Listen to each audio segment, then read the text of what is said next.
I want to welcome all of you to today's hearing on the nomination of Mr. Jay Clayton to be the Director of National Intelligence. Before we begin, I would also like to recognize the devastating loss we all suffered over the weekend. On behalf of this committee, pay tribute to our former colleague, Lindsey Graham.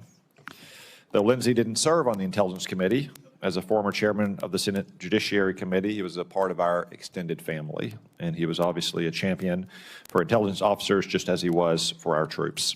He was a true partner on issues such as FISA, FBI, DOJ oversight. Lindsey ensured the intelligence community had the resources needed to confront our adversaries. Lindsey was a true patriot who led with courage, loyalty, and relentless optimism during his time both as an airman in the Air Force and in the United States Congress.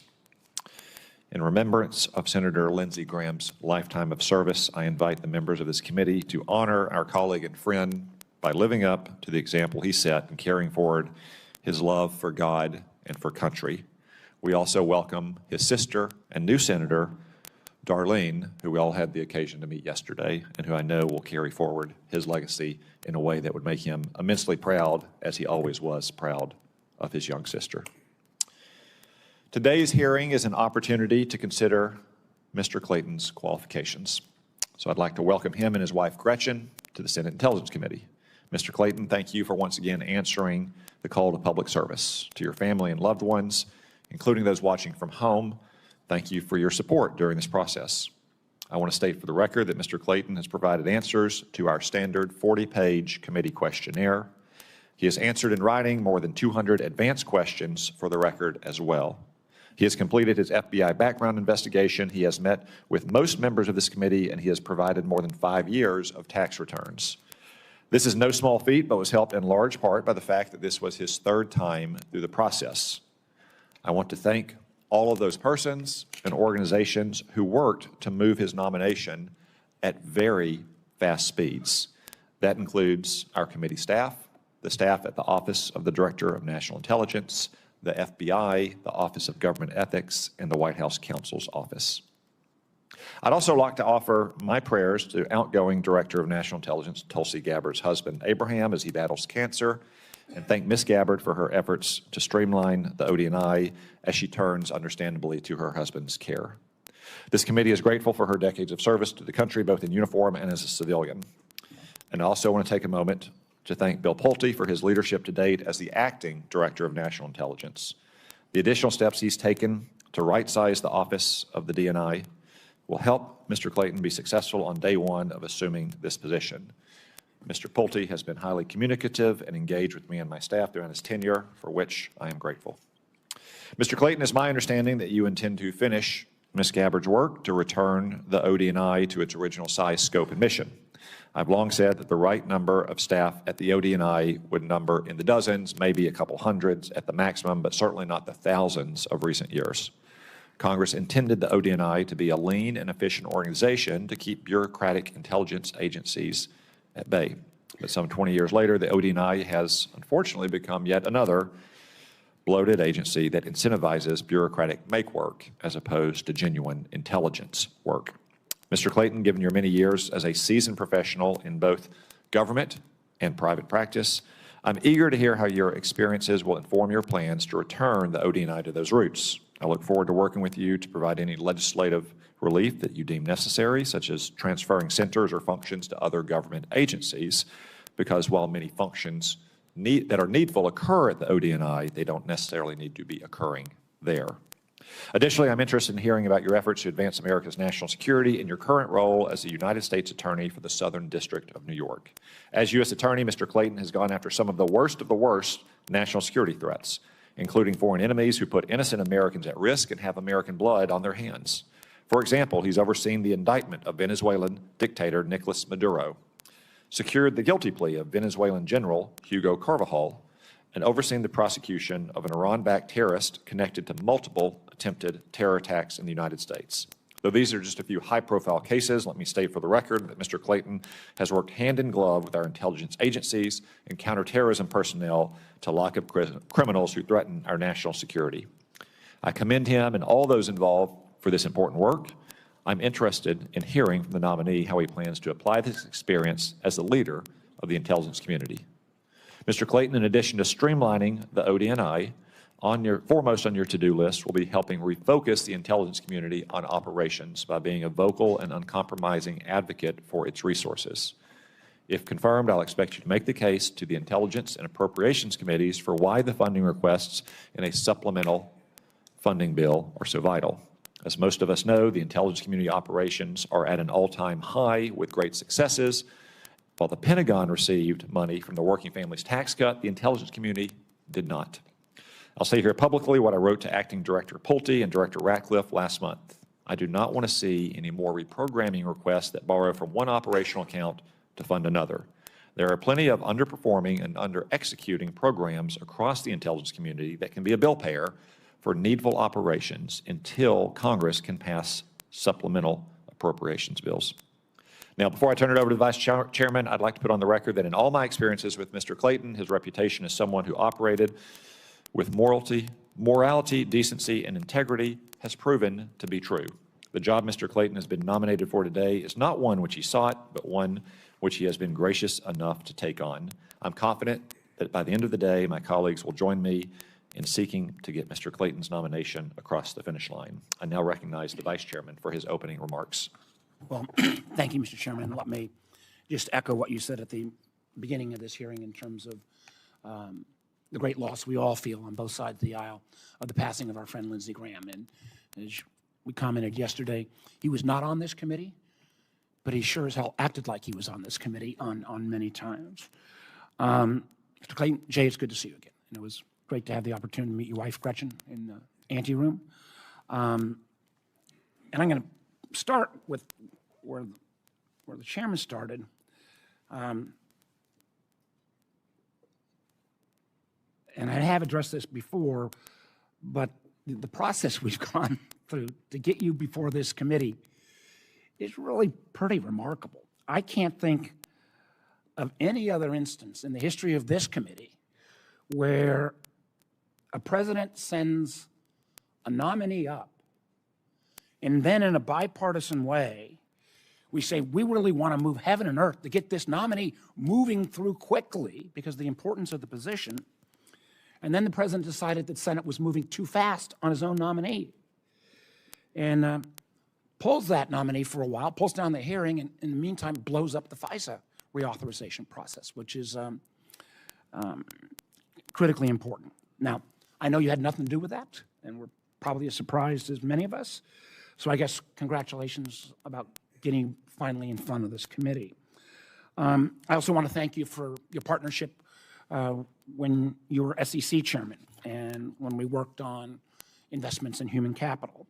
But when I last talked to you, this job is very different than anything I think you've done in your long career. And I'll have certain expectations of how you would perform the duties of DNI. These are expectations I make clear to all IC principals throughout my time on this committee, regardless of administration. First and foremost, as most know, this position of DNI was created after the events of 9/11.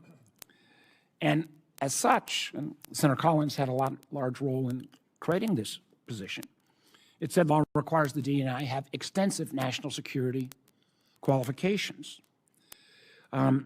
Because if you get this job, you're going to have intimacy with all of the nation's top closely guarded secrets. Now, I know you've served in some very distinguished positions, SEC chairman, U.S. Attorney for Southern District. I look forward to hearing how those positions will meet that qualification of extensive national security experience.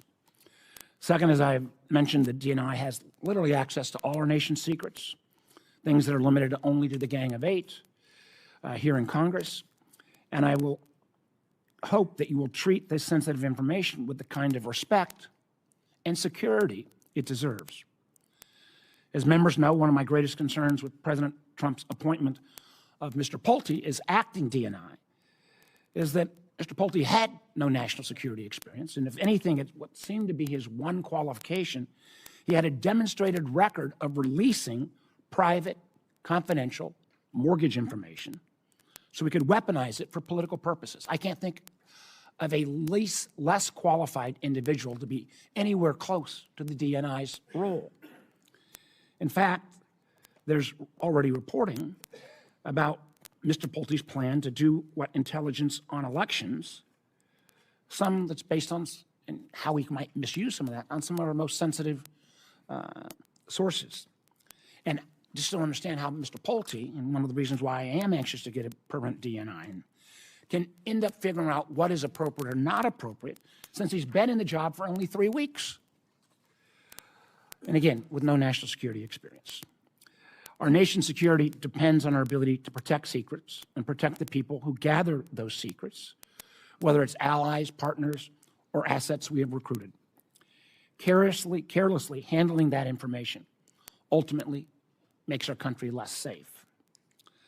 Lastly, I urge you to stand strong in protecting the most sacred of the IC principles, speaking truth to power. This commitment to truth is literally carved in stone at the CIA's headquarters. It is fundamental to not only the functioning and credibility of the IC, but also to the security of the American people. We have seen what happens when policymakers are allowed to shade intelligence for political reasons. It results in endless wars, tens of billions of dollars in wasted taxpayer dollars, and literally thousands of dead Americans. Unfortunately, we have seen repeated attempts by this administration to politicize the IC. From a senior administration official telling IC officers to change their assessment because he feared it would make the president look bad. That's the absolute epitome of undermining speaking truth to power. To the former DNI literally inserting herself into an active domestic law enforcement action in Fulton County and seizing voting machines in Puerto Rico. Nothing within the gambit of the DNI. It's about foreign intelligence and foreign interference.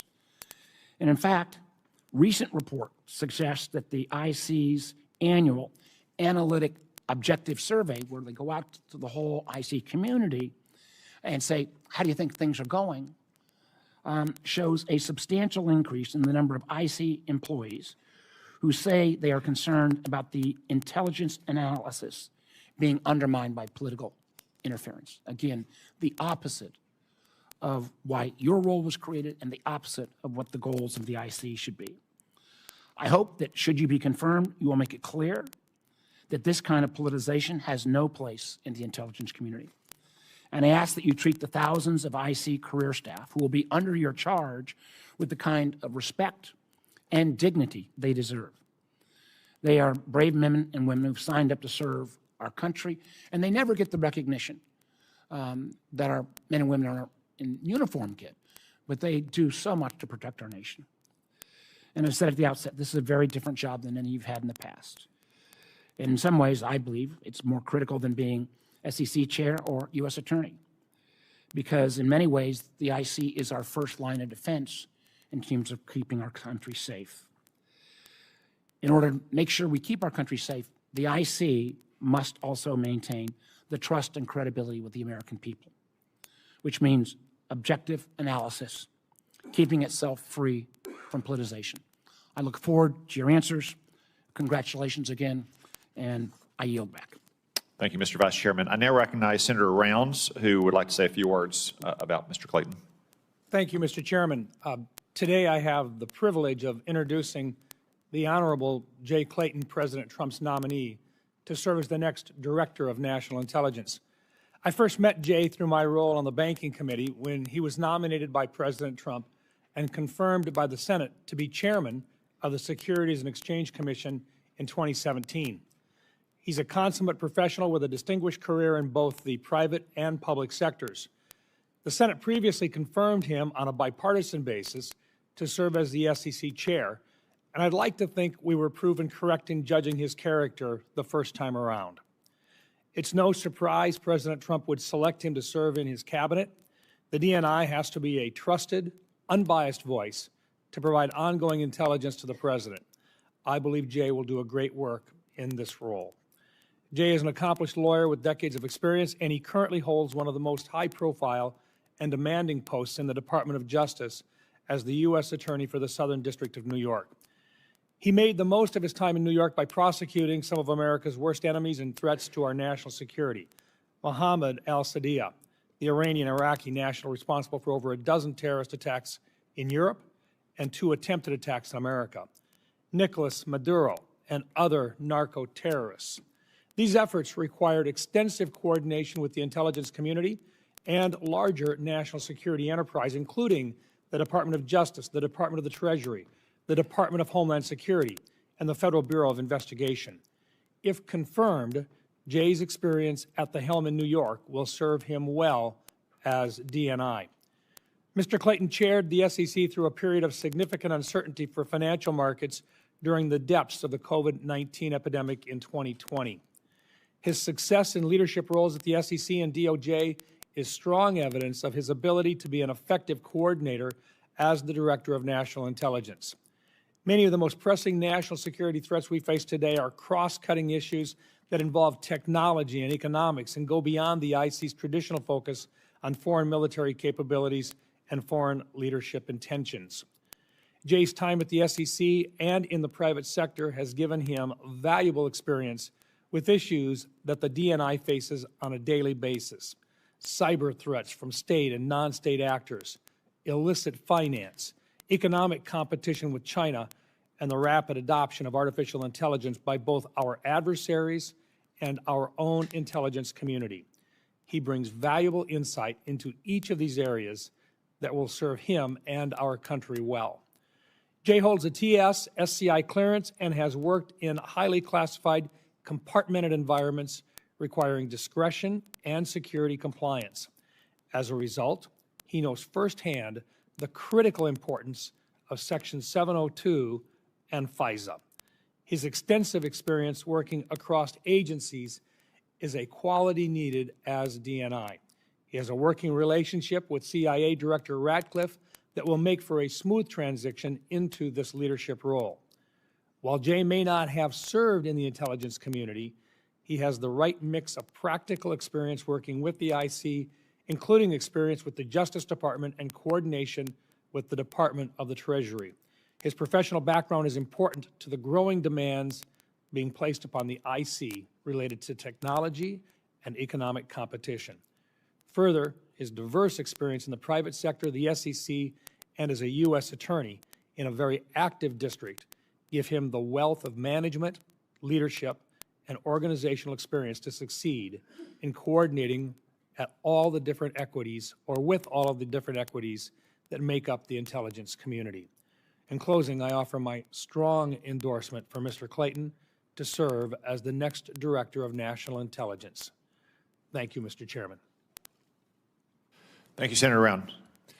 Mr. Clayton, before we move to your opening statement, I need to ask you 5 standard questions the committee poses to each nominee who appears before us. A simple yes or no answer for the record will suffice. 1, do you agree to appear before the committee here or in other venues when invited? Yes. 2, if confirmed, do you agree to send officials from your office to appear before the committee and designated staff when invited? Yes. 3, do you agree to provide documents or any other materials requested by the committee in order for it to carry out its oversight and legislative responsibilities? Yes. 4, will you ensure that your office and your staff provide such material to the committee when requested? Yes, I will. 5, do you agree to inform and fully brief, to the fullest extent possible, all members of this committee of intelligence activities and covert actions, rather than only the chairman and the vice chairman? Yes.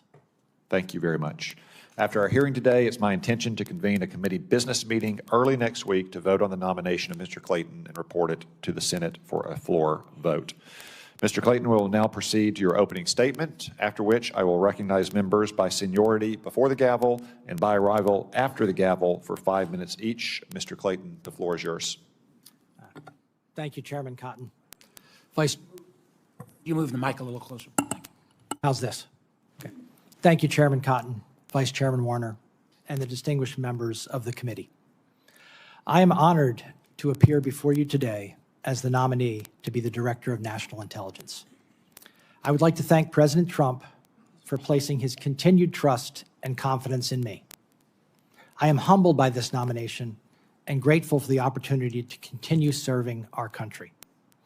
I also want to thank my wife, Gretchen, and our children for their support and their commitment to public service. I also thank the many women and men I have worked with at the SEC and the DOJ. Together, we have built great teams that have delivered for the American people. Senator Rounds, I thank you for those very kind words and for your commitment to the people of South Dakota and our country. I have been fortunate to serve in a broad range of leadership roles in both the public and private sectors. Each position has presented challenges and opportunities. If confirmed, I intend to approach the D&I role in the same way I have approached these roles, mission-focused and team-oriented, taking on the challenges and seizing the opportunities. The mission of the Director of National Intelligence is clear: to ensure that the policymakers and institutions that the intelligence community serves, especially the President, our military leaders, and Congress, receive the best possible intelligence in a timely, objective, and independent manner. That mission and obligation will be front of mind every day. If confirmed, I will work to strengthen the coordination and communication between the intelligence community and the people we serve. I will focus on enhancing the trust of the American people in the OD&I, the intelligence community, and our federal government generally. I will have an open door and walk the halls policy. This has proven invaluable. I also look forward to engaging with this committee and the House Permanent Select Committee on Intelligence frequently. I am confident that my experience has prepared me for this role, including my experience leading and improving large organizations. Large, multifaceted organizations like our intelligence community work well when they have 1, a commitment to the mission, 2, clear strategic objectives that further that mission, and 3, metrics that facilitate the assessment and improvement of their operations. I intend to work with the members of this committee to develop all 3 of those. A few specifics on my national security experience. As the U.S. Attorney for the Southern District of New York, I've gained significant national security experience, including in matters involving foreign terrorist organizations, counter-espionage, money laundering, bribery, and the abuse of our communications platforms to create and sow distrust. We interact with the U.S. intelligence community and counterterrorism officials continuously on dozens of important national security matters. In addition, I've acted as the principal liaison with senior officials at Treasury, State, and the Department of War on matters of national security. As chairman of the SEC, I advised the intelligence community on various matters and directly confronted issues with national security implications, notably leading our cybersecurity and cyber resilience for critical infrastructure in our financial services sector, combating Chinese influence on and exploitation of our markets, and importantly, maintaining economic stability and confidence in our markets during the COVID-19 shutdowns. In the private sector, I also engaged in a broad range of national security matters, including with officials from the Federal Reserve, the Department of Justice, and Congress. As an example, between my time at the SEC and my return to government at the Southern District, I testified before the House China Select Committee. Across these roles, I saw firsthand how judgment, discipline, integrity, and most importantly, effective communication and cooperation across different branches of government are essential to our national security. If confirmed, I will have those principles front of mind every day. Thank you for your time, and I look forward to your questions. Thank you, Mr. Clayton. You do indeed have a lot of experience leading large organizations, though I hope by the end of your tenure in 2.5 years at the D&I, you can add some experience leading small organizations, or at least a much smaller one. As I observed in my opening remarks, and you mentioned in yours, in your current position as the U.S. Attorney for the Southern District of New York, you've taken part in a number of national security-related investigations, including the prosecution of terrorists, narco-traffickers, and others who wish to do harm to the United States and our citizens. I think it's probably important for many viewers to know that the Southern District may be the #1 national security-related U.S. Attorney's office in the country. Can you speak to your interactions specifically with the intelligence community as part of these investigations and how critical intelligence community collection was for informing the evidence you obtained to pursue convictions in these cases? Thank you. The short answer is extremely critical. And in the examples that you mentioned, the examples that Senator Rounds mentioned, whether it's Maduro and Carvajal, whether it's al-Sadi, the, I'll just say, multifaceted terrorist who we've recently captured, and our drug interdiction efforts, combating cartels and the flow of deadly drugs. The intelligence community is essential to our prosecutions in all of those cases. And if I may, it's the only game in town. The United States intelligence community combating those global threats is essential, not just for the U.S., but, as was mentioned in Senator Rounds' remarks, keeping our European colleagues safe as well. Thank you. You also mentioned your time at the SEC. Now, in my neck of the woods, that's the country's best football conference. But here we're talking about the Securities and Exchange Commission. I think most observers would think, well, you know, that's for the stock markets, and a Wall Street lawyer goes in and hopefully gets fees down and markets do well and combats fraud and maybe tackles new issues like cryptocurrency. But I think some viewers would be surprised at the amount of national security related matters you had to confront at the SEC as well. Could you just go into a little bit more detail on that front too? Sure. Starting at the top, national security and economic security are synonymous. National security and market function and market integrity are synonymous. Our financial infrastructure is essential to our security as a nation. Going beyond that, understanding the economic implications of actions and the likely knock-on effects is a big part of what I believe the intelligence community should be providing to the consumers of information. Understanding the economic consequences of actions is an essential part of intelligence, and it's something that I engaged in frequently at the SEC.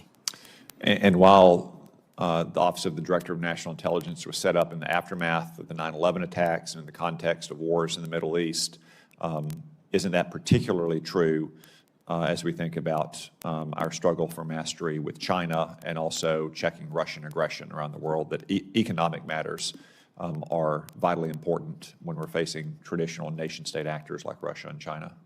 Senator Cotton, Chair Cotton, I could not agree more that our adversaries not only look at kinetic and other what I would call traditional ways to harm Americans, they look at economic ways to harm Americans. Thank you. The Vice Chairman alluded to an address the President will apparently be giving tomorrow night that may or may not be based on some kind of intelligence that's going to be declassified. To what degree, if any, have you been involved in the process for what may be discussed by the President tomorrow night? I'm not involved in that. Because you're not currently the Director of National Intelligence. I'm currently not the Director of National Intelligence. And in fact, to be involved would violate a core principle, which is you take no actions that would presume your confirmation. That I couldn't have said it better. Thank you for helping me establish that fact. The Vice Chairman. Thank you, Mr. Chairman. As I said repeatedly, if you're confirmed, you've got to make sure that you speak truth to power. And that means even if the truth is not the preferred narrative that somebody wants to hear. So let me just ask you, it should be a simple question. Do you deny that Joe Biden won the 2020 election? Senator, I'm not an election denier. Joe Biden was certified as the President of the United States. Election denial is something that we cannot have. So I will take that as you do not deny that Joe Biden won the 2020 election. Yeah, I'm not. I think, let me just be clear. We have substantial work to do, and I've made it in improving our electoral processes. It's part of national security, and I feel strongly about that. One of the things that, again, this will come around perhaps to what's happening tomorrow night as well, classified information is critical. If we violate classified information, that loses us allies. It makes us less strong. I fear that certain countries already are not sharing as much information with us because of some of the things that have happened. So let me ask you some straightforward questions. If confirmed, you commit to protecting all classified information in accordance with established rules and procedures? Yes. If confirmed, you commit to following established process and procedures when it comes to declassifying information? Yes. And that will then lead to the next, because if you're going to follow official purposes, you cannot declassify information for political purposes. Will you promise that you will not do that? Senator, I promise that my declassification exercises will be consistent with the role, and I believe that there are a number of protections in place across the intelligence community to ensure that intelligence is not used for political purposes, and I intend to adhere to those. Well, that is, you know, in many ways, at least for me, that is the nub of this hearing. In preparing for this hearing, I have analyzed the procedures that are in place for declassification and other actions that you would take as the Director of National Intelligence.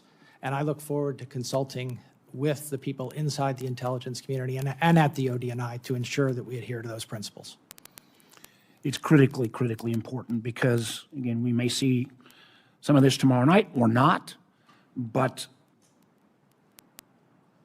we go around those established procedures.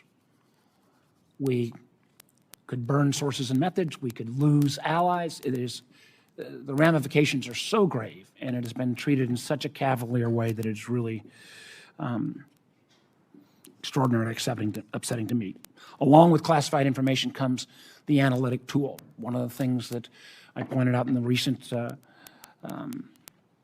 IC annual survey, the number of IC analysts that are concerned that their work may be threatened by politicization, or if you don't reach the right conclusion, that completely undermines the basis of what the intelligence community is set up with. So, if confirmed, you commit that the ODNI's decisions and analysis will remain free from political pressure and conspiracy theories. Yeah, Senator, the role is to ensure that you, the President in particular, the members of the Cabinet receive the best possible intelligence product available, and I do commit to do that.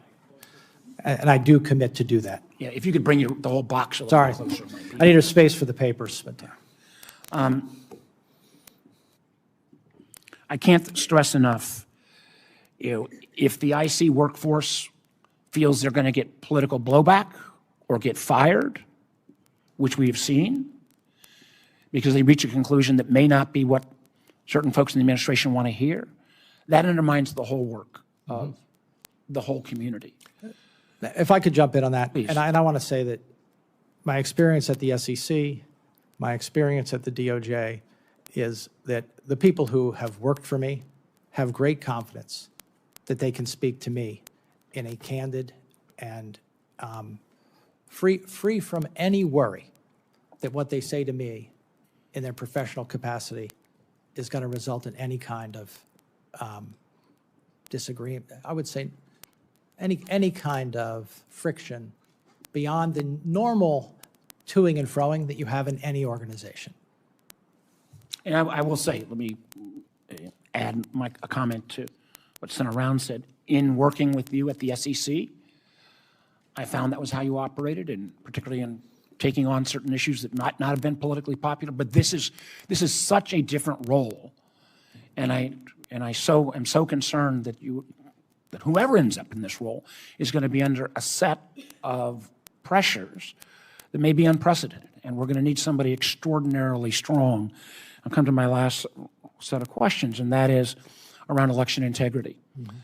This job was set up to look at foreign interference in our elections. So it was more than stunning to me when the former director, Director Gabbard, showed up at a domestic, I believe, political interference activities in Fulton County. We're coming into election season. I want to make sure you are on the record. If confirmed, you will commit you will not interfere with or comment inappropriately on U.S. elections. Senator, you outlined the role correctly. The role is to deal with foreign interference in U.S. elections, which is something I'm gravely concerned about. But that's the role. And finally, we cannot have the DNI trying to put his or her hands on the scales in terms of tipping the outcome of any American election.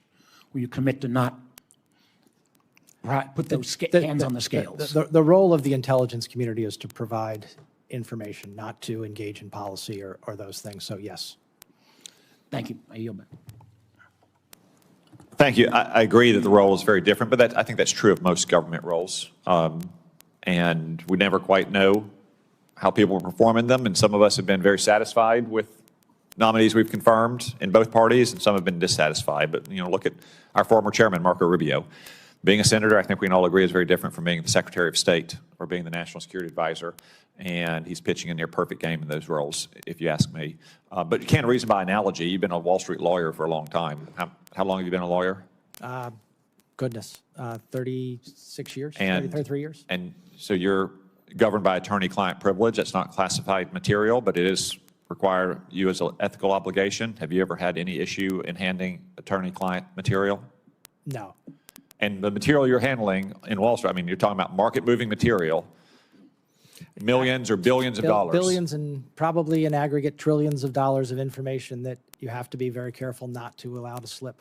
Or very sensitive personal information about clients as well. And no issues ever in the past dealing with those. None. Thank you. Senator Collins.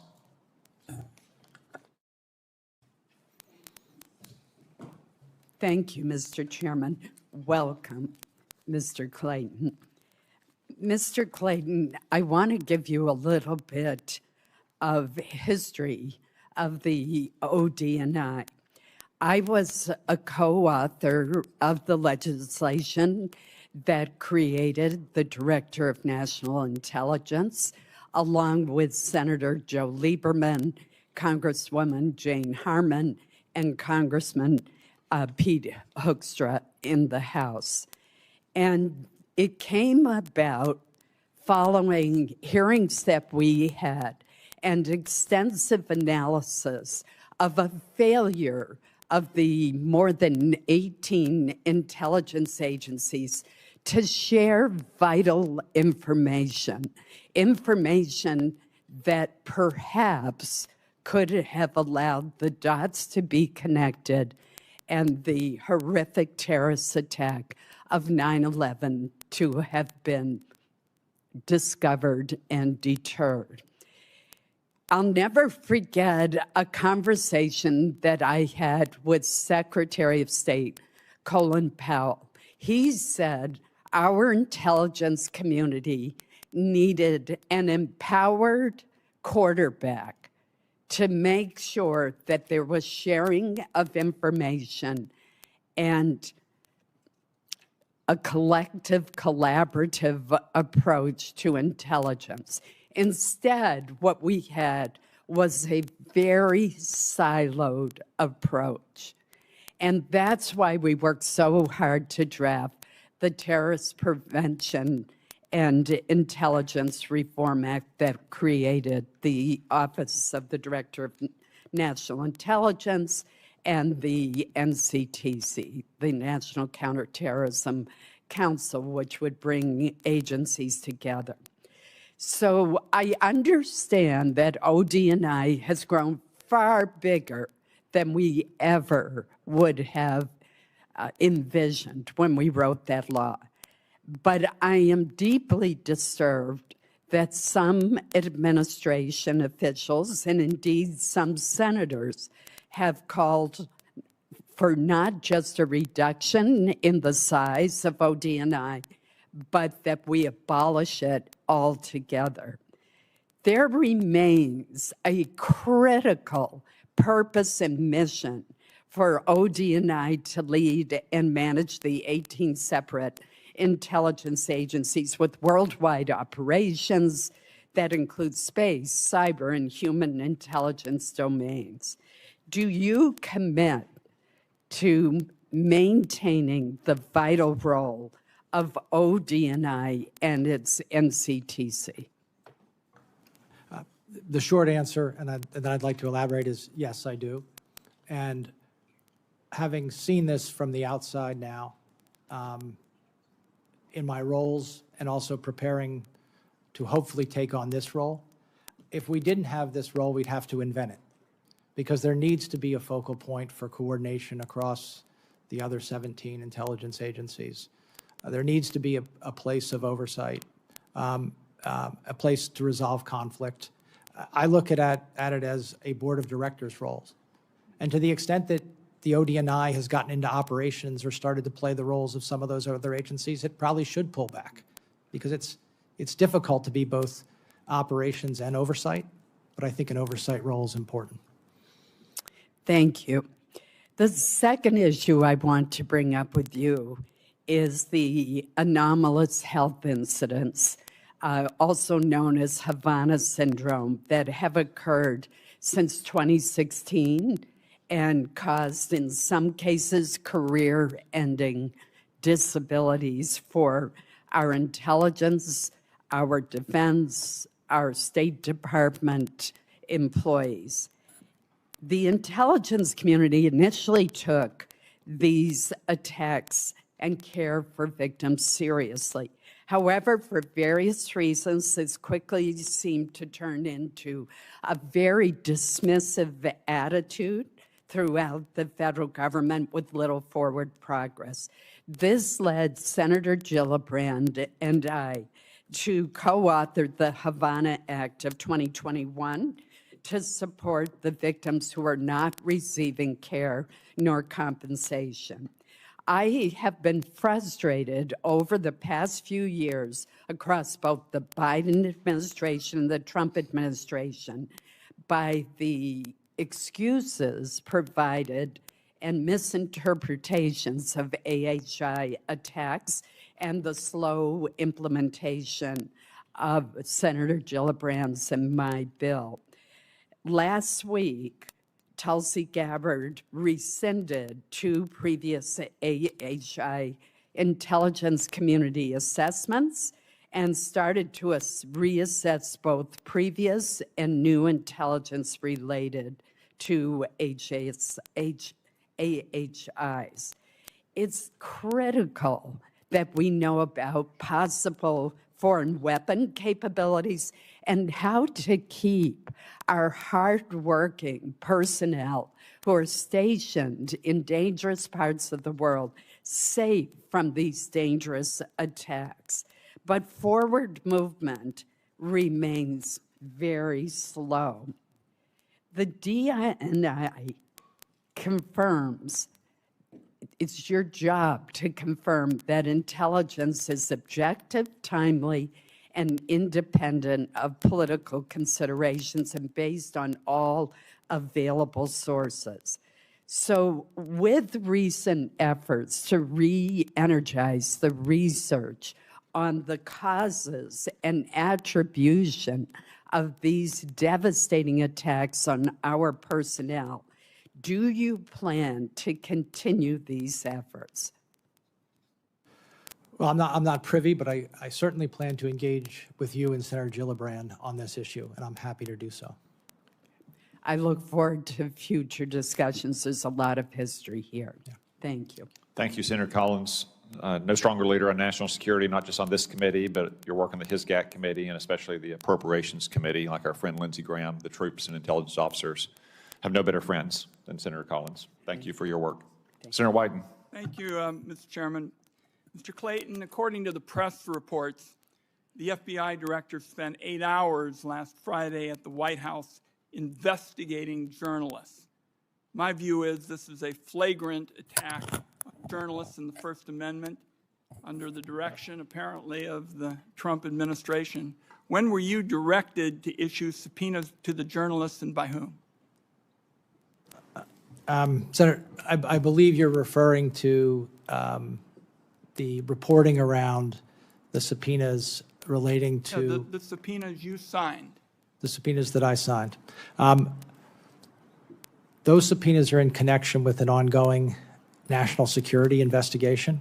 I'm happy to talk to you and this committee about our approach to the First Amendment and our efforts in all cases to limit, to the greatest extent possible, any intrusion into the operation of the free press. I'm absolutely committed to and respect our First Amendment and the role of the press. So let me ask you this. It's not even clear that the subpoenas that you signed followed the administration's policy, which requires the government to first make all reasonable attempts to obtain information from other sources. What specific actions did you take before you signed the subpoenas? I can tell you that in all of these cases, we, and not just one person, and this is the way I operate, I operate by asking my team, what do you think?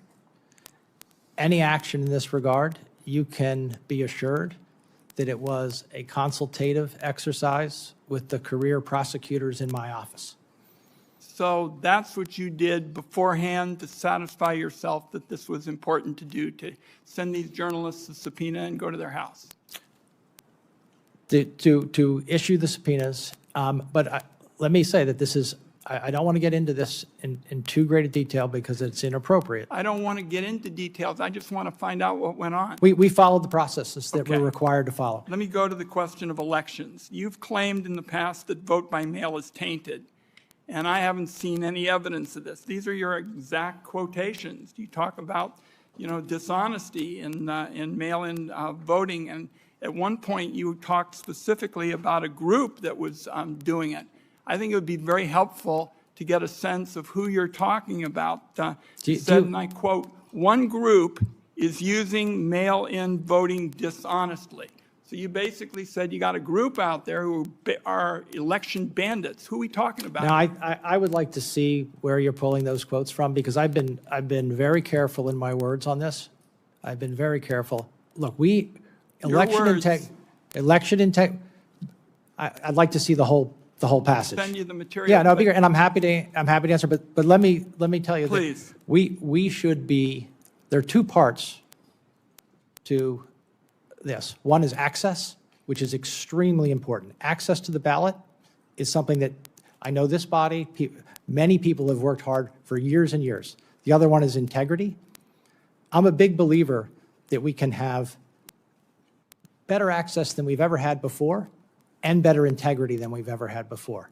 All right. And some of the constructs around our election, the integrity can be greatly improved.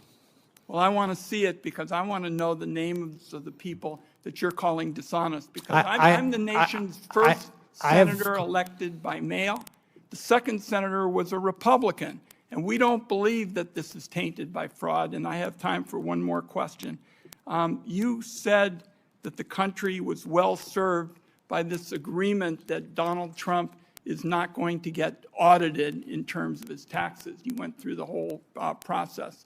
Tell me if you continue to support that position, that you believe that the President of the United States should be the only person in the country who's exempt from audit. I certainly do not believe that the President of the United States should be the only person in the country who is exempt from audit. Do you think he should be exempt from audits? That's a yes or no question. In terms of that specific thing, that's now a matter of litigation, and I'm not going to comment on it here. Thank you, Mr. Chairman. Senator Moran. Chairman, thank you. Mr. Clayton, thank you for your presence here today, your interest in serving the country. I appreciate the conversation we had in the office. I appreciate the relationship and conversations we had over the time in your past public service. In my office, I stressed to you a belief in the importance of our intelligence relationships around the globe, not just Five Eyes, but with many others. Over the past years, there have been reports in the press of allies withholding intelligence or us suspending intelligence sharing. How do you view the relationship with our allies? Do you see a partner services as a force multiplier or simply transactional in nature? Senator Rand, I think I'll be able to give you a much better answer should I be confirmed and have greater access to those relationships. I know the Five Eyes relationship historically has been extremely valuable to the United States. In terms of bilateral sharing, like anything, I think that's something that you have to assess constantly, whether it's working. But there's no reason not to explore whether you can have something that works. I assume you would say that it's desirable to have a relationship with many countries around the globe and determine whether there's a relationship that can work in which we're sharing intelligence information. I think that's really well said. In your answer to a written question asking if you commit to making sure that Ukraine has the intelligence it needs to apply pressure on Russia, you said, quote, to the extent directed by the president, arm Ukraine and other partners with intelligence that illuminates Russian plans and intentions. I appreciate that you work for the president, but I want to emphasize my belief that any such sharing is critical, and any suspension of intelligence sharing with Ukraine would require very serious justification. And so my question is, if confirmed, do you commit to sharing with this committee the rationale of any such suspension, and do so before the suspension becomes public? Give us a chance to have input in that consequential decision. I expect to have, I would say, frequent and substantive dialogue, including around priorities. The priorities are set to reflect the priorities of the administration and the priorities of the president, but I expect to continue to discuss any change in those priorities. And, you know, again, I'm not privy to these things, but I don't have any expectation that that priority is changing. I chair an appropriations subcommittee that funds the FBI, and I have a strong interest in supporting its counterintelligence role. It's the lead counterintelligence agency in the U.S., but you note in your answers that the National Counterintelligence and Security Center within ODNI is the, quote, head of the U.S. government counterintelligence activities. How would you characterize the relative roles of the FBI and the Security Center in counterintelligence, and what are the practical effects of how that would work? Senator, my direct experience with counterintelligence, and obviously I can't go into the specifics, but it's fairly extensive at the moment, is directly with the FBI. Some engagement with the center, but it's mostly directly with the FBI and Homeland Security. And that past experience, that relationship lends you to what kind of conclusions in that regard? It's extremely important. The threat is real. The threat to the safety and security of the American people is real. And we need to be vigilant every day. And in fact, I think my colleagues would be happy if, in your role, I made a pitch for more resources. If they would. Let me ask about your private sector experience, and in preparation for the role that you may soon assume. Have you identified any opportunities where the intelligence community can leverage private sector capabilities to enhance the IC's mission? Yes, without that. The obvious one is data and data analysis. Making connections where they might not otherwise be apparent, or where the ability to make those connections in the past took weeks and months, and with some of the tools that we have today, can take hours to make the same connections that are important to combating what I would say is espionage. Mr. Clayton, thank you. Mr. Chairman. Thank you, Senator Moran. Senator Heinrich. Thank you, Chairman. Mr. Clayton, it is alleged, and I would add quite credibly, that Jeffrey Epstein committed some very serious crimes at his Zorro Ranch property in my home state of New Mexico. Yet there has never been a federal search of that property. And in fact, in 2019, the Department of Justice directed New Mexico to pause its own investigation, and has most recently refused to provide the unredacted evidence needed for our Attorney General to effectively carry out his investigation, despite federal and state laws requiring disclosure. I understand that as U.S. Attorney for the Southern District of New York, you led the investigation into Jeffrey Epstein. Can you commit to providing any relevant information to the New Mexico Attorney General and the documents, unredacted documents that he has requested? Yeah. I spoke to my team about this last night. That request is for unredacted documents. Those documents are subject to several protections for those redactions, including a protective order of the court. My folks, I think, as we speak, are seeking dialogue with the Attorney General to see if we can reach an accommodation that is consistent with those protective orders. I would seriously encourage that cooperation and that spirit of working in cooperation between federal and state law enforcement. I think it is quite clear that it is likely that there are survivors, witnesses, and co-conspirators whose names have been redacted that are necessary for him to effectively complete that investigation. And, Mr. Chairman, I would also ask unanimous consent to enter into the record the letter from the New Mexico Attorney General to the Department of Justice. Without objection, I guess. Mr. Clayton, in your role as U.S. Attorney for the Southern District of New York, you were tasked to personally certify that the unsealed grand jury material related to Jeffrey Epstein did not disclose victims' personal information. The judge in that case stated that he added this protective order to ensure that an identifiable official within DOJ takes ownership of the sensitive and vitally important process of reviewing discovery. Due to what the Department of Justice later called technical or human error, the January 26th release of material included email addresses and even nude photos of potential Epstein victims. Lawyers for those victims said that this flawed process re-traumatized the survivors and, quote, turned their lives upside down. You were in charge of this process during which highly sensitive personal data was made public. Did you personally certify the material as the judge ordered? The judge ordered certification of a subset of the materials that were in the Southern District.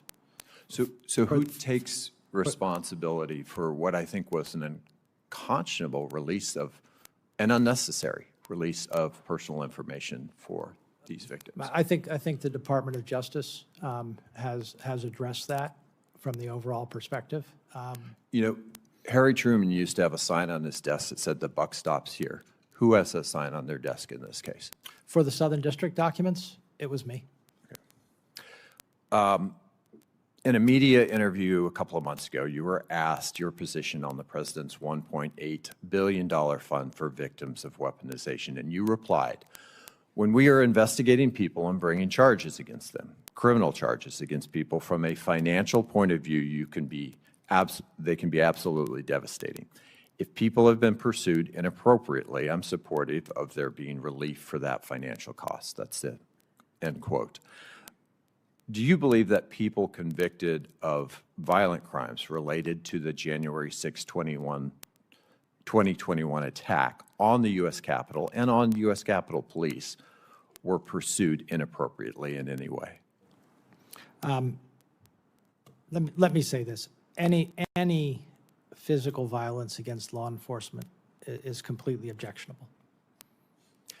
Would it be appropriate for that fund to be used in cases where people were duly convicted of violent crimes in that case? Let me go back to my comment very quickly. I was not speaking of the fund. I was speaking generally. I think this is a CNBC clip, and I stand by what I said, which is if people have been inappropriately and intentionally subject to prosecution, they should have recourse. Thank you, Mr. Chairman. Mr. Chairman, I just want to let the witness know we've got the Fed chair upstairs, but I will be right back. I want to make sure that my colleagues know I'll be back directly. Senator Budd. Thank you, Chairman. Mr. Clayton, it's good to see you again. I enjoyed our visit a few weeks ago in the office, and also when I was coming onto the House Financial Services and you were coming into the SEC, I enjoyed our time that decade ago. So as we talked about a couple of weeks ago, did the president ever ask you to disband or dismantle the ODNI or the intelligence community? No, Senator, the President has given me no instructions other than to do a good job. Great, thanks. A little while ago, you and Chairman Cotton were talking about economic security being national security, those two being synonymous. So we've got an intelligence community largely established 1947, around the Cold War period. So what changes are necessary in the intelligence community to maintain economic security as well as national security? I don't want to say that the intelligence community is currently free from economic analysis in the provision of intelligence, but I do believe that the economic effects of various events should be more a part of intelligence assessments, because economic effect, markets move immediately. Markets react, and then people react to markets. I mean, most interestingly today, for all of us, is the price of oil. Understanding the dynamics around the current and the long-term price of energy and the price of oil, I think, is an essential part of any intelligence assessment. Thank you.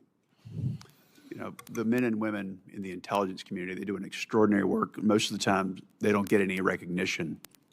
But sometimes there's a few bad eggs. Edward Snowden, David Rush, the gold bar guy. So as D&I, you'll also be the executive agent for security, as I understand it. So what's your vision for this role to ensure the security clearance process and also to make sure we find and mitigate, head off these insider threats? I think there are two processes that fall. One is classification and overseeing classification. The other is overseeing security. It may not be, super interesting, but we need to focus on both of those. I think the consensus that I've heard from people who know more than I do are that both of those are in need of a refresh to be more effective. Thank you. I look forward to staying in touch on that and appreciate your work. Thank you. I think Senator Budd raises an important point. We all love our troops. Troops go through the airport. They're in uniform. People buy them a beer. They buy them a lunch. Some of us may have benefited from those freebies in uniform back in the day. Our intelligence officers don't get that gratitude. So let me just take the moment to join Senator Budd and express our thankfulness for everything they do, since they're not out there getting a beer and a sandwich bought for them when their airports are out on town. But we would be exposed to many more threats if it wasn't for them. Senator King. Thank you, Mr. Chairman. I agree with your comments. Whenever I meet members of the intelligence community, I say you don't get the flyovers at the football games, but we appreciate what you do. Mr. Clayton, there's been some discussion earlier about the importance of analytical integrity, telling truth to power. The Intelligence Community Directive 203, which goes back more than a decade, says this: independent, that any information from the intelligence community should be independent of political consideration. Analytic assessments must not be distorted by nor shaped by advocacy of a particular audience, agenda, or policy viewpoint. Analytic judgments must not be influenced by the force of preference for a particular policy. You concur with that, I presume? Yes. So I want to ask a follow-up question to the Vice Chairman. Who won the 2020 election? I've answered that question. I'm not going to get into that. You have not anymore. answered that question. Could you answer the question? Who won the 2020 election? Pretty simple question. Yeah, I said I'm So it's A or it's my two answer. choices. No, I'm going to give you the same answer. The answer to the chairman was, he asked me if I was an election denier. I am not an election denier. Joe Biden was certified as No, we all the know Joe president. Biden was- He went through his process. We went through our electoral process, and I can tell you that I was in my seat at the SEC, and I'm just worked asking hard a for the really transition. simple So- question. Who won the 2020 election? as I said to you, we went through our processes, and Joe Biden became the president of the United States. And That's not an answer to the question of who, I'm asking one more time. Okay. Who won the 2020 I'm not, election? this is like, I'm here to talk about my qualifications. One of your qualifications is you told us you're going to tell the truth to power, and you won't answer a very simple question. Tell I think the truth to I've power. answered it many times. You have not answered it. Okay. You have not answered it. Saying Joe Biden was certified is not an answer. Okay. Why did you take it upon yourself to opine on the California election process to CNBC? You said during the interview on CNBC, you said the U.S. is doing an absolutely terrible job on election integrity, and the American people are right to question it. What's the basis of that statement? What's the evidence for that statement? Let me give you the context of the way I look at this, because we should have this kind of candid dialogue. Elections are a process for gathering, aggregating, and providing data. And who does the Constitution entrust the responsibility for elections? To the states in the case we're talking about. Correct. To the states in the case we're talking about. But my experience at the SEC, my experience at the DOJ, my experience in the private sector is that the government processes for gathering, aggregating, and providing data need to be improved greatly. Are you talking about elections? I'm talking about all. I'm talking about inflation data. No, I'm talking about all government processes, including the one that's. I want some evidence, and there isn't time here in a minute and 49 seconds, but you have a lot of time between now and when we move on your nomination. I would like a written analysis from you that gives evidence of voter fraud. I don't. Fraud in this country, Mr. Clayton, is the assertion that there's voter fraud. I am not. I did not make that assertion. I said I said doing an absolutely terrible job on election integrity. What did that mean? That meant that the audit trail that we have available for our elections in a number of places is not the kind of audit trail that you would expect in something that is this important. That's what it meant. And I mean, so is there a problem of voter fraud in this country? I don't think we can say definitively whether there is or is not until we have better processes. We've had hundreds of analyses. We've had the Heritage Foundation study that found 1,650 cases out of 2 billion votes counted. I would love for the American people to have incredible confidence in the integrity of our elections. I would too, and I would appreciate I'd like to work, if this administration would cease undermining that confidence. I would like to work with this committee from my perspective. Well, for the record, I wish you would share any evidence you have that undermines that asserts that there was any problem of voter fraud significant enough to change the results of an election in this country. Following up, why was your hearing postponed? What were you told? You were going to meet with us in a few hours, and suddenly it was pulled down. Why did that happen? I was requested and respected the request not to attend. Were you given any reason? I'm not going to get into the private conversations. And you testified earlier, just to follow up briefly, you've had no involvement whatsoever with this proposed speech tomorrow night by the president. None, you haven't been consulted, discussed any involvement. Is that correct? That is correct. Thank you. Thank you, Mr. Chairman. Senator Bennett. Thank you, Mr. Chairman. I want to also thank you for your comments about Lindsey Graham at the beginning of today's hearing.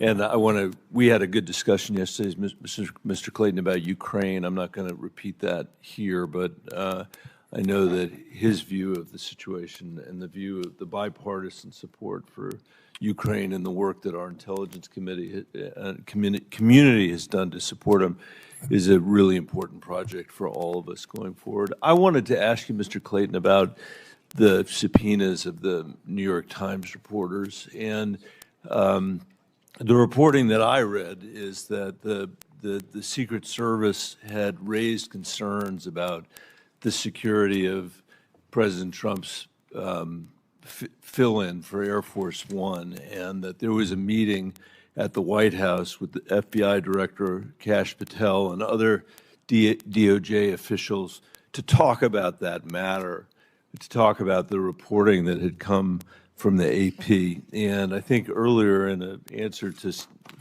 Senator Wyden, you said that you had consulted with the career attorneys at the Southern District of New York. My question is whether you consulted, or anybody in the Southern District of New York consulted with anybody in Washington, D.C., at the White House or the Department of Justice before those subpoenas were issued. They were issued, I think, within just hours of the reporting that struck me as somebody who has worked at DOJ as an unusually short period of time, and particularly given the equities that are at stake when journalists are subpoenaed, the equities that are at stake when law enforcement is showing up at the doorstep of journalists in this nation. I think it's very important for you to explain this in the context of this nomination. Yeah, understood. I can't get into the specifics of an investigation, an ongoing matter. Let me say that I'm confident that the procedures that we have in place to protect the First Amendment and protect the freedom of the press and not result in intimidation of journalists or the like were followed. They depend on the facts and circumstances, how much time you have. Those matters include ones you referenced, which is, are there other available sources for the information that we seek, and have we sought that? The other aspect of this is, the tailoring of a particular subpoena and including the return date and when those people would be asked to appear or provide documents. It's expected in these types of cases, at least from mine, that if there's counsel involved, we can further tailor those requests to make it the least intrusive way possible. But let me just finish, if you don't mind. Yeah. It is vitally important that if national security interests are at stake, that there's not what I would say is a huge blind spot where someone can use the ability to provide information to journalists to get it out there, including our adversaries, without any potential for discovering how that happened. Well, I think this committee is well aware of the intelligence equities that are at stake. We have no, that's why all of us do this work and provide this oversight. But I think all of us would agree that the First Amendment is not some sort of glaring loophole that it's out there, that it's something that we need to follow. And so I'll ask you again, Mr. Clayton, did you or anybody at the Southern District of New York have conversations with anybody at the White House or the Justice Department in Washington, D.C., before you issued those subpoenas that resulted in New York Times reporters being served process at their homes? Yeah, I can say it this way without getting into the investigation. The protocols require consultation with the Department of Justice in Washington, and we followed the protocols. And did anybody in Washington, D.C. suggest to you or anybody on your team that you should issue subpoenas in this case? Following the AP reporting, following the AP reporting of the president coming back on an airplane that was unsuitable for the protection and the defense of the President of the United States. Yeah, I'm not going to get into the details. What I can tell you is that we followed those procedures, and those procedures, for the reasons that I believe firmly and you believe, protecting the freedom of the press, being the least intrusive possible, require consultation. And I would say, Mr. Chairman, I know my time is up, but the reason this is relevant to, I think, a lot of us, or certainly to me, is that this question of being able to speak truth to power, in the context of intel, I think is very similar to the question about whether or not we're able to push back in a moment like this. Yeah, and I want to assure this committee that in these types of circumstances, that concept of least intrusive possible is front of mind for me. Thank you, Chairman. Thank you, Mr. Thank you, Senator Rounds. Thank you, Mr. Chairman. Look, first of all, I do think you're the right guy for the job. And as I said in my earlier recommendation of you to the entire committee, but I want to give you an opportunity to talk a little bit about some of the new technologies that are being involved that we're going to have to address. And I don't think we've really talked a lot about what artificial intelligence is going to do, and the integration of artificial intelligence, not just by our intelligence agencies, but also by our adversaries. And the focus that we're going to have on the amount of data that we collect and how we're going to have to organize that. I know that you're brand new into this discussion and that you're going to be learning it at a high rate of speed, but can you talk a little bit about your concepts about how we take this huge amount of data that we've got and organize it integrate it in such a fashion that it's available to be able to make an analysis and to give the best advice to the leaders of this country. We talk about how you see the integration of AI into this process. Thank you. Let me start by talking about it in an area where I know, which is a huge data area, which is the way our markets operate and the resiliency of our markets, and what I would say is their vulnerability to attack. And AI is a game changer, and we should just all recognize that. I think I commend the Treasury Secretary for leading the way in this, and the Federal Reserve in calling the banks in to talk about what that means. I expect it's the same, or at least it resonates in the intelligence community, that AI is not only an opportunity but a threat. When something's both an opportunity and a threat, you better get your arms around it. Yeah, look, the reason why I asked the question that way is I think that AI is it not only is a game changer, but it's going to be seen by the American public first of all as a threat, because they're going to see on social media, they're going to see the misinformation that comes out, deep fakes and so forth. But the other side of it, which is the quality of life that Americans are going to be able to receive because of improvements in our productivity and so forth, is going to far outweigh what the negative benefit or the negative implications are. But along with that comes the ability for our country to be able to gather huge amounts of data, a lot of which is going to be of concern to the American people because it's going to be information on them.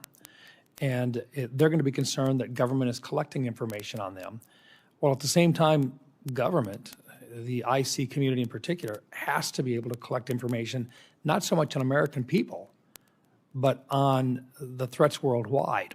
And I think this is going to cause people to say, okay, are you collecting data on us, or are you collecting data on the rest of the world? And how do you separate that? A lot of that has to do with a lot of the discussion regarding 702 and FISA and so forth. And artificial intelligence is just simply going to magnify that. Can we talk about how we approach that? Because we need the artificial intelligence. We need to be better than our adversaries, collect more data, collect it faster, analyze it better. But we still have to have those protections and the confidence of the American people that we're doing the right things with only the data that we're supposed to be collecting, I think will allow us to continue to move and to protect them. Can we talk about how we do that and how you see that, please? Well, I think the first thing is exactly what you said, Senator Rounds, recognizing that an issue that we're dealing with, I think pretty well, but can always get better, is collect the data we need to provide a good intelligence product without violating people's Fourth Amendment rights, but also in a way that we can control and monitor that. I expect it's just what you said, that AI is going to greatly amplify that collection ability, which amplifies the need for oversight and controls to protect our citizens. I think we should just recognize that that's the case. Yeah, thank you. Look, Mr. Chairman, I just think that this is something that I think our committee is going to be directly involved with, and I think on both sides of the aisle, the implementation of this tool as we speed up the delivery of the decision-making capabilities for our leaders has got to be one that the American people will continue to have confidence in, and I think that's part of the key reasons for having a discussion like this, is to let people know that we recognize that threat is out there and that we're aware of it, and that as we collect the data that we have to, we're going to be very careful about the coordination so that their rights are protected in this collection process. Thank you, Mr. Chairman. Thank you, Senator Rounds. Senator Gillibrand. Thank you, Mr. Chairman, and thank you, Mr. Clayton, for your service to our country. I want to just continue with the line of questioning that Senator Bennett had about the New York Times subpoenas. You said you don't want to get into it. I understand that. But the reason why we're asking these questions is because the subpoenas were issued so closely after a very long meeting at the White House. There seemed to be an unnecessary urgency behind it, and I'd like you to maybe comment on why there was this urgency. But more than that, they were served at the reporters' homes, and that is fairly unusual. That is not the least, what term of art did you use, the least Least intrusive. Intrusive Least means, intrusive means. serving at their homes. Normally, a subpoena would be issued at their place of business, a corporate office, but again, delivering it to a private home seems quite aggressive. So can you address the urgency and the home service?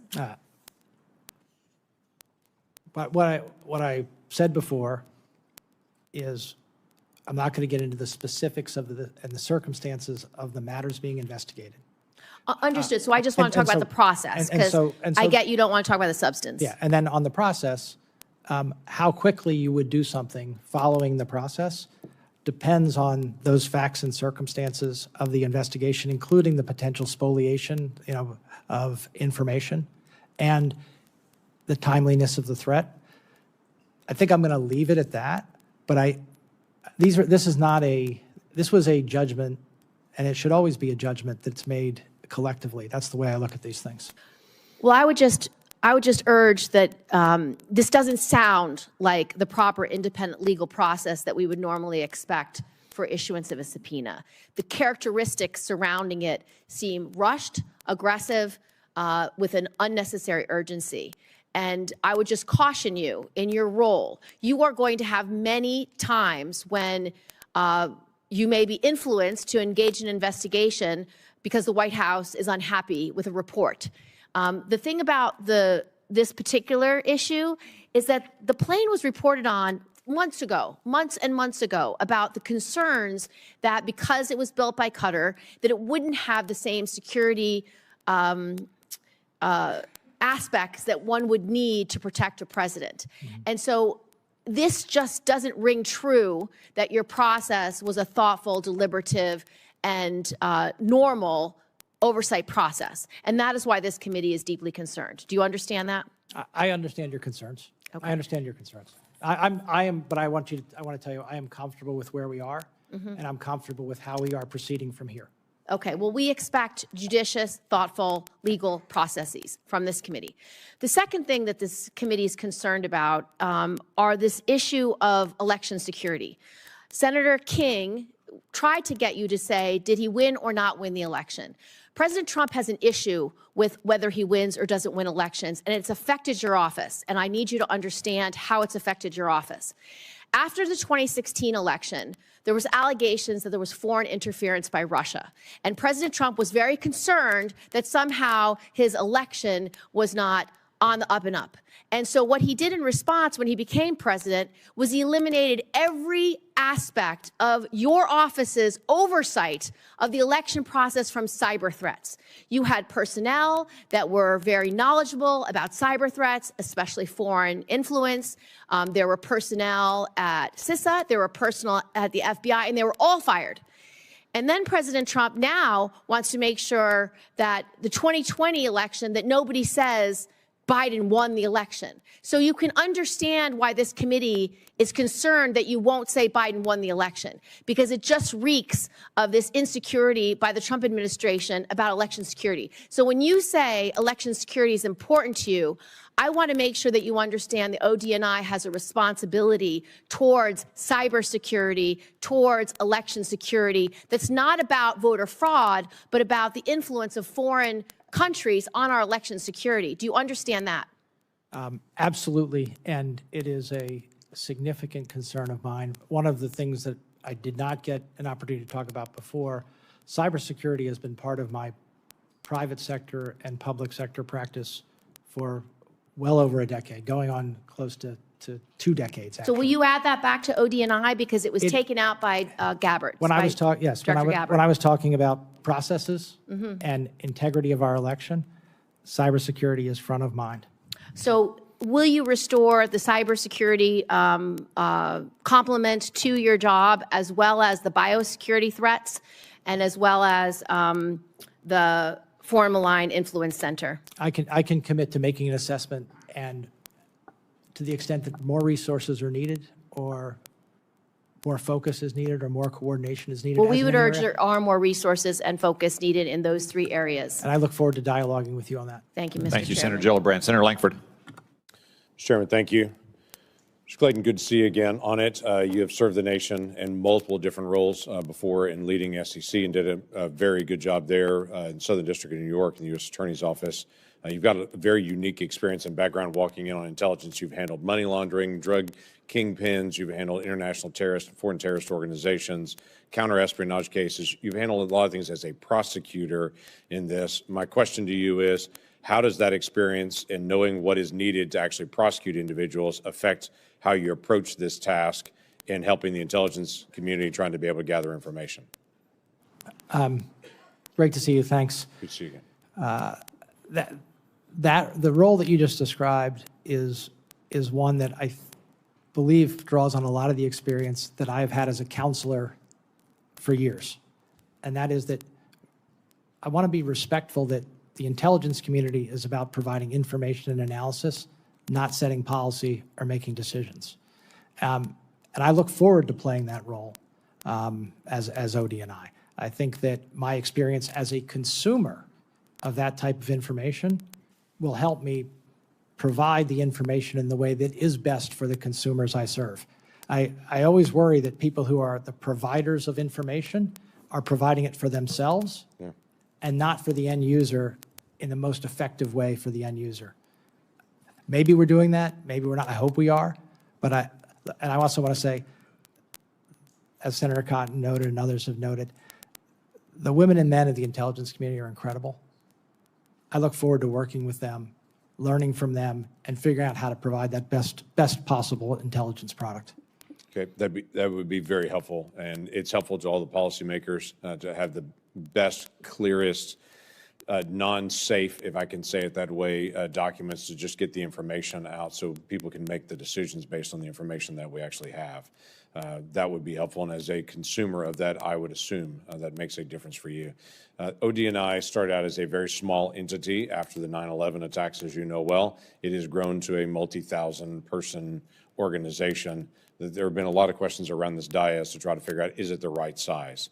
We have a lot of people that are detailed from a lot of our intelligence agencies to the Director of National Intelligence Office now, and we're trying to be able to figure out if that's the right places to continue to be able to pull people out of their agencies and pull them over there, or some of them be able to need to return back to their agencies. Obviously, you're not there at this point, but you've led a lot of large organizations. Tell me process-wise how you walk in to be able to look at, are we right-sized, right tasked? Do we have people here that need to actually be there? How do you make those decisions?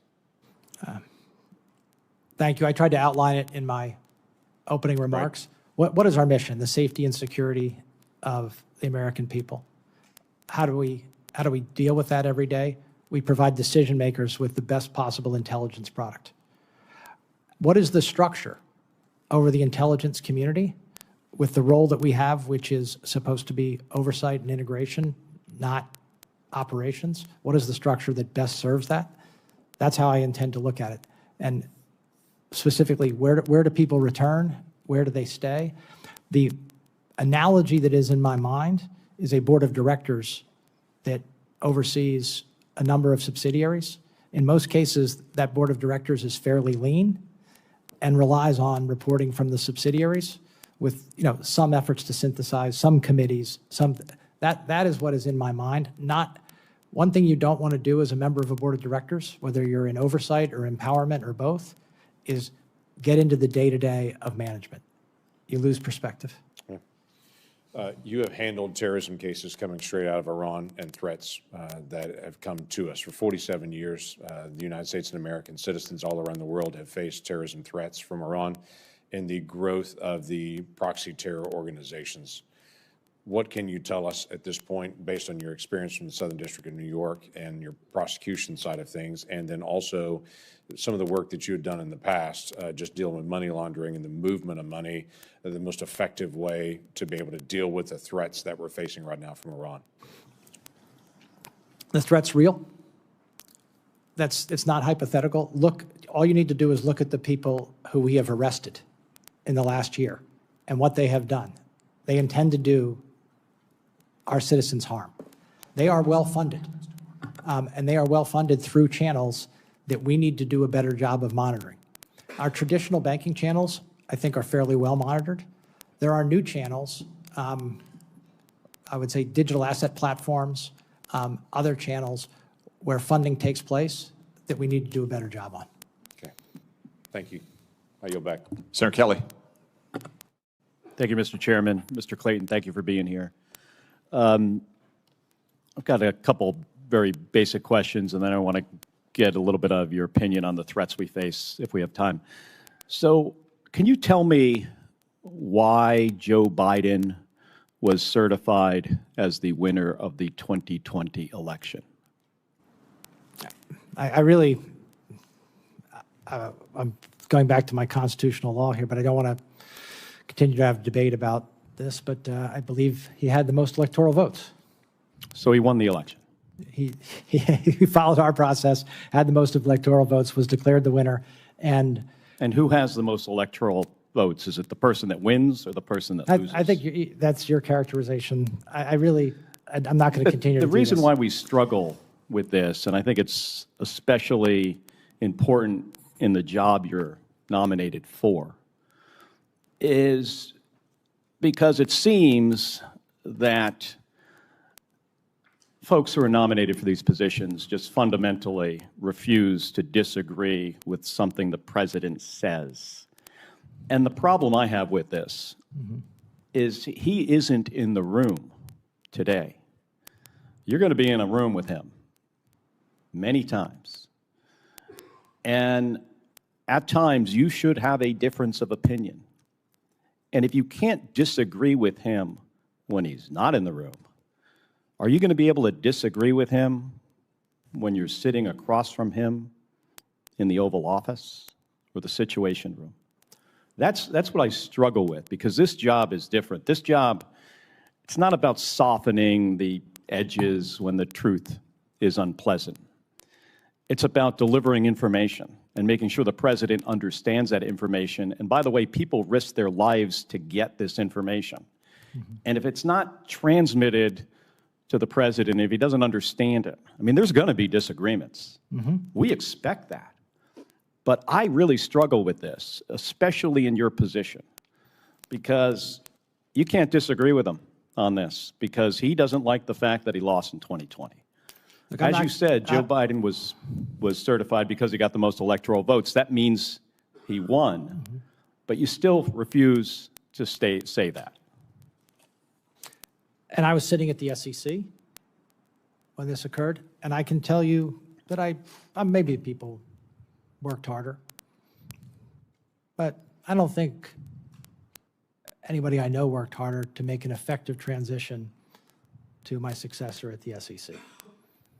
And in terms of your question, I have every confidence that I will deliver on my job candidly, independently, and with my best judgment. But just not in this room. Okay, let me move on. So I want to just hear from you. What do you think our top threats are that we face as a nation today? Let's just talk about the top three. From where I sit today, terrorism, from many sources. I believe that we have done a good job of reducing the threat, but drug trafficking and the deaths from fentanyl into the United States were an incredible threat. The combination, I'm not going to speak about any specific, I'm illuminating that, I'm not going to speak about any specific country, but the combination in certain countries of cartels, military, and business is very dangerous. Lastly, I would say our traditional adversaries, Senator Kelly, that we've talked about. Terrorism, drugs, cartels, and traditional, I assume you mean Russia, China. Russia, China. Okay. And Iran. And with regards to Russia and China, I have about 40 seconds left. You know, what specifically would you do as DNI to help our country deal with those threats? Since we only have 30 seconds, just talk to me about Russia and Ukraine. Russia, Ukraine, China, one thing that I elaborated before that I think I can be extremely helpful on is the economic strategies that are involved in our engagement with them across conflict and cooperation. You know, we still cooperate extensively with China on the world stage economically. Do you think the economic issue with Russia outweighs the national security risk to our allies? I think that they are very closely tied. How do a number of these threat actors fund themselves? It's energy, other things. That's extreme. I think you and I talked about this. Some of our, I would say, most formidable threat actors are the ones who are the most well-funded. All right, thank you. Thank you, Mr. Chairman. Senator Young. Thank you, Chairman. Good to see you, Mr. Clayton. I am grateful for your longstanding service to our country. Thanks to your family for all it's done and all it's prepared to do after you're confirmed. I want to build on some of our conversations that we had in the office, which I found productive, and turn to issues of technology and economic security, which you know are important to me. As chairman of the SEC and more recently as a U.S. attorney, you had a lot of experience in advancing American economic and technology security, especially from manipulative practices of our strategic competitors and adversaries. Maybe you could just speak to that. Senator Young, it troubles me, and it very much troubled me that foreign actors, sometimes state-sponsored actors, abused our securities markets, abused them in some traditional ways and non-traditional ways, including what we refer to as pump and dump schemes, basically luring, unsuspecting American citizens into investing in securities that were not worth what they were, projected to be, taking that money, prices drop, running away, being offshore. And as I said, one of the problems with our global markets is our ability to go get bad actors that act from outside of the United States is very limited. And I've proposed some measures to help the SEC crack down on this. They've not prioritized this in the last year or so, so I'll continue to work that set. But I want to be supportive in this capacity, this intelligence capacity that you'll assume to help our nation crack down on that. From your tenure at SEC, how might you approach ensuring that there's adequately intel support to our federal entities that aren't traditionally known as national security entities, USDA, Commerce, SEC? Yeah. Let me give you a recent example that we had in the Southern District about Commerce and chips and our restriction on chip shipments to certain of our adversaries. That's an extremely important national security issue. We wouldn't be restricting those chips if it were just a commercial issue. It is a sort of capabilities issue, and that's something that we need, I believe, to continue to work with other agencies on. So it's important for me to hear you say that because conceptually, I sit on a number of committees, most of which deal with what I think an outsider would regard as strictly economic issues. I've always approached them first and foremost from an economic or from a national security perspective. I think it's really important that all our agencies are first thinking about national security before they think about anything else. So I'm grateful for that mindset. Last thing I want to turn to in our brief time today is following what is now law as it relates to COVID declassifications. I authored a requirement in last year's Intel Authorization Act for OD&I to review intelligence for public release relating to China's efforts to cover up the COVID pandemic and interfere with our response. Do you commit to following the law, ensuring that this review is completed as soon as possible, and ensuring all appropriate intelligence is released so the world can better understand China's bad behavior? Yes or no, please? I have a hard time with yes or no answers, sorry, but what I can say is I think there's a whole lot more to learn from what happened in COVID, and there's a lot of work for, I expect, I hope to know more. There's a lot of work for our intelligence community to do to ensure that the American people have access to that learning, and to the extent it should be classified, you have access to that learning. I gave you important qualifiers there. So as soon as possible, that was a qualifier. And because it can be difficult, especially in this format, to internalize the question. I'm not trying to trip you up. No, on that. And then ensuring all appropriate intelligence is released. I mean, you have a legal background. There's a lot of room there. Okay, I'll take it. Yes. All right. Thank you. Senator Reid. Thank you very much, Mr. Chairman. Welcome, sir. In a speech in September last year, you highlighted the great successes of the Southern District of New York, specifically calling out, and I quote, the successful prosecution of the former president of Honduras and other high-level Honduran officials for narcotics trafficking and firearms charges for partnering with some of the largest and most violent cartels in the world to distribute tons of cocaine to the United States. Is that correct? Yes. Yeah, I think so. I think that's fair. Now, on November 28th, 2025, President Trump issued a full and complete pardon to Juan Orlando Hernandez. Mm-hmm. Were you consulted about the pardon? I'm not going to get into the pardon process here. The president's pardon power, I think there's only a few powers in our Constitution that are unreviewable and absolute. That's one of them. And whether it's President Biden, President Trump, or a future president, that's their power. Are you aware of any quid pro quo regarding the pardon? I'm not aware of any such thing. Why would the President of the United States pardon someone that you had convicted and described as being involved in violent activities and allowing tons of cocaine to enter the United States? Like I said, I'm not going to discuss a specific pardon thing. That's the president's pardon power. Well, it seems to me that all the rhetoric that we've heard about fighting drugs, and in fact, we've killed over 200 people in the Caribbean and Pacific because they were not presidents of countries, but minor dealers in or transporters of heroin.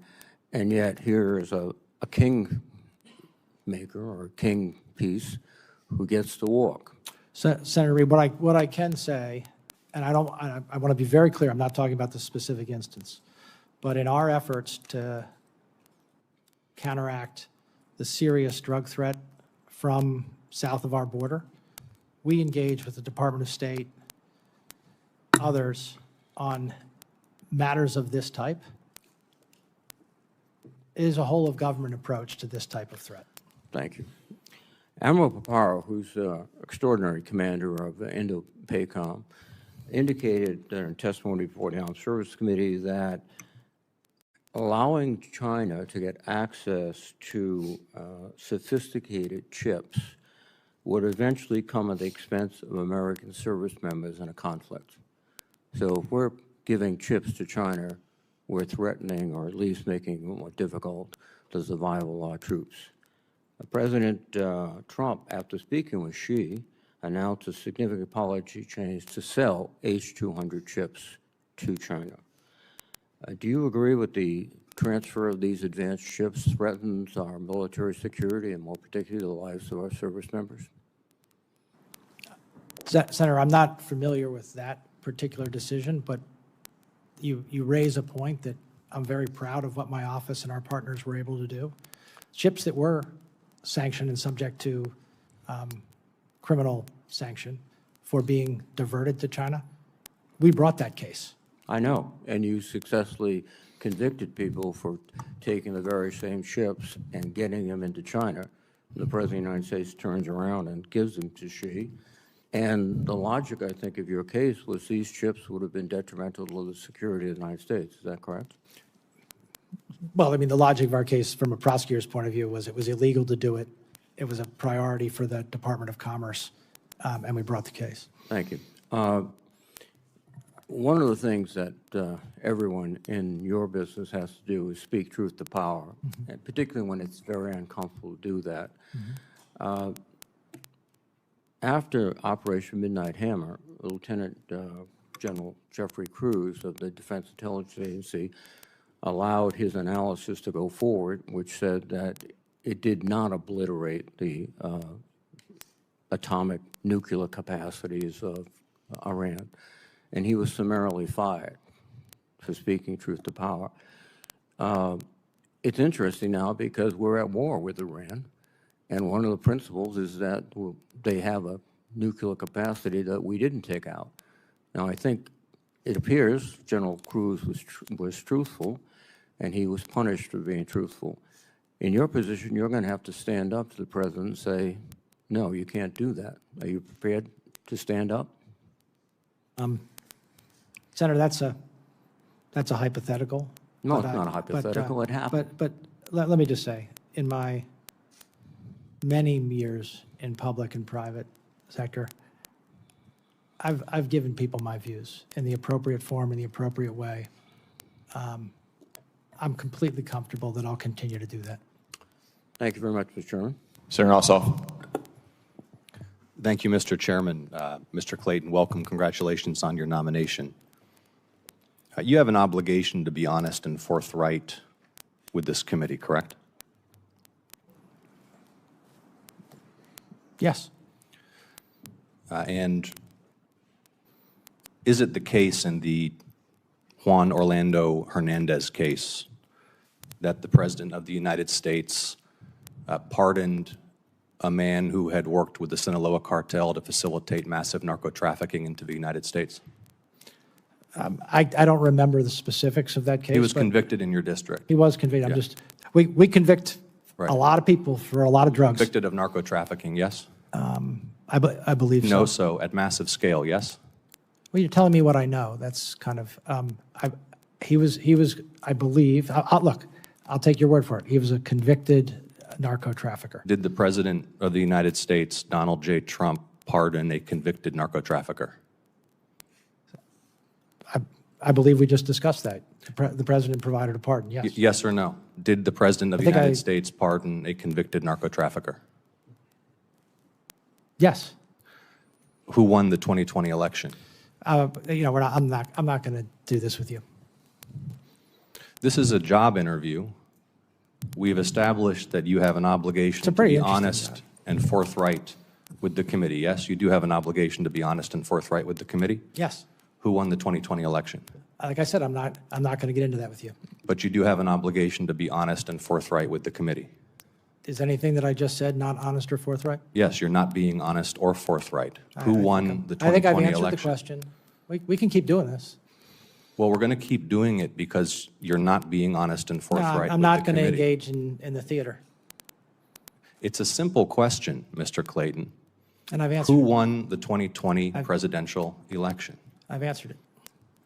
You're here asking for the support of senators to lead America's intelligence community. We've established that you have an obligation to be honest and forthright with this committee and with the American public, but you refuse to answer a simple matter of fact about the 2020 election. Is that right? No, that's not right.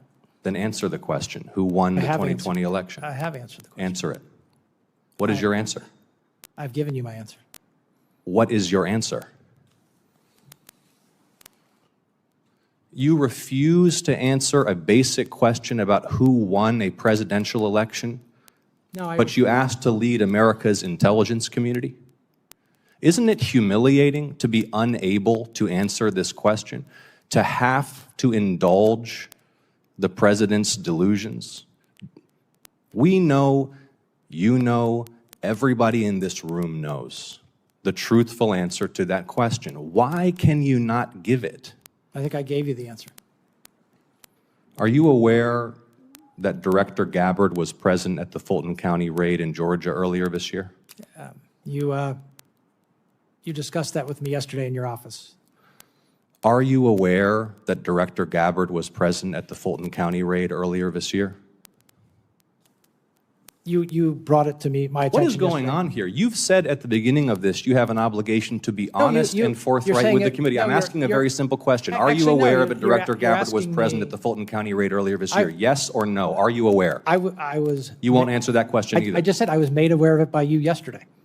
The first time you learned that Director Gabbard was present at that raid was in my office yesterday? It was the first time that, in my recollection, I've thought about it recently. Now, was I aware of it before? What?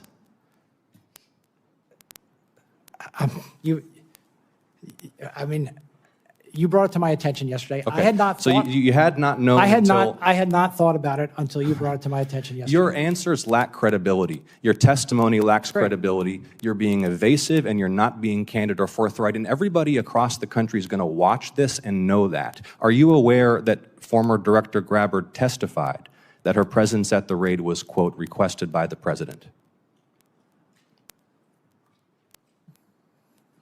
I'm not aware of that until now. Okay, you are now aware of that. Yeah. Are you aware that members of this committee are already probing Director Gabbard's potential misconduct in this matter? No, I'm not privy to your probe into. Are you aware that the General Counsel and Deputy General Counsel of your office have already provided testimony to this committee regarding this matter? No. If the White House Chief of Staff or the President asks you to travel somewhere across the United States and oversee the execution of a domestic search warrant on a sensitive election facility, will you do it? Is that appropriate? Is that appropriate for the Director of National Intelligence? That's a hypothetical. We all know it's not appropriate. Senator for the Ossoff, Director your of time has National expired. Intelligence. Will you answer the question? Your time has expired. Will you give him the opportunity to answer the question? Is this not material right now, sir? Is it appropriate for the Director of National Intelligence to oversee the execution of domestic search warrants at sensitive election facilities? Yes or no?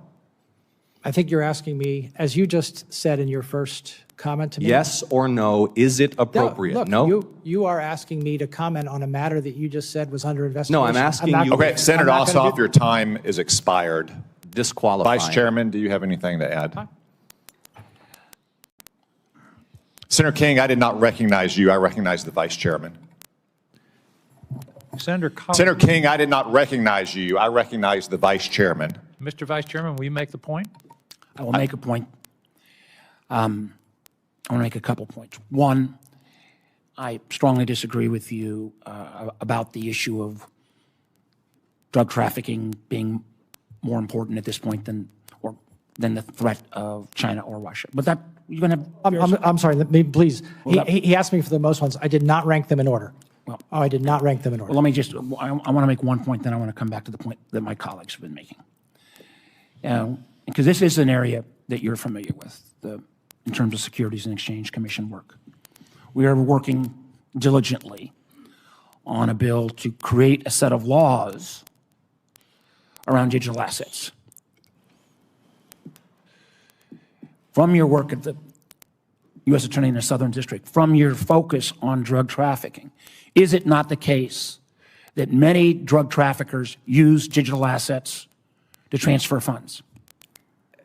Yes. Is it not the case, as we try to work through this legislation to try to make sure there are barriers and restrictions, that we should not grant this new industry, which has a huge potential? I'm one of the few that says we got to put some rules here, at least on this side of the aisle, that we should not open up huge new loopholes that would allow self-dealing, adjacent transactions, with your focus on drug trafficking, making sure that we don't create additional holes for a tool that has already been abused. Would that not be important from a national security standpoint? Senator, having AML, KYC, anti-money laundering, know your customer across the financial service sector and financial flows is essential to national security.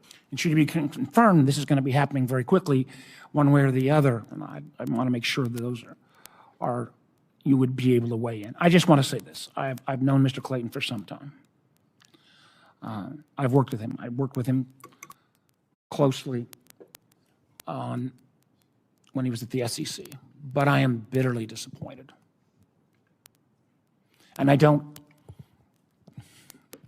we've tried umpteen different ways to give to the ability to just acknowledge that Joe Biden was the president was fairly and duly elected. I've acknowledged, Senator, that Joe Biden was the president. I've acknowledged that. And fairly and duly elected. And fairly and duly elected under our process. Well, I'll have follow-up questions.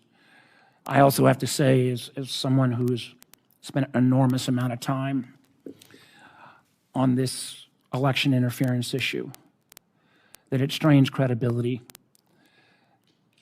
And I trust you. I know you, but it strains credibility to think that you were not aware of Director Gabbard's intervention into domestic election activities in Fulton County, and that was subject of a great deal of consternation and review. Again, maybe the framing of the Senator's question you didn't appreciate, but you know, even if you weren't aware, in preparation for this hearing, I would have thought, hey, we got to be ready for the Gabbard questions. Yeah, look, I don't want to. It just wasn't something that was on my mind before the preparation for this hearing. The idea that you acknowledged in your opening comments and to me that the role of the DNI is to look at foreign malign influence. It is outward looking. It is not to participate in domestic law enforcement on a case that I believe in. You can have a completely different view of this, and my Republican colleagues probably do, but on a case of relitigating a 2020 election activity in Georgia. To say that wasn't on your agenda of an issue that would be asked. No, after Senator Ossoff raised it, it was. And to be clear, the ODNI's role is principally outside the United States. Intelligence Committee role is principally outside the United States. Thank you, Mr. Chairman. Thank you, Mr. Clayton, for your testimony today. Mr. Chairman, do we have time for any follow-up questions? No. They're not second round.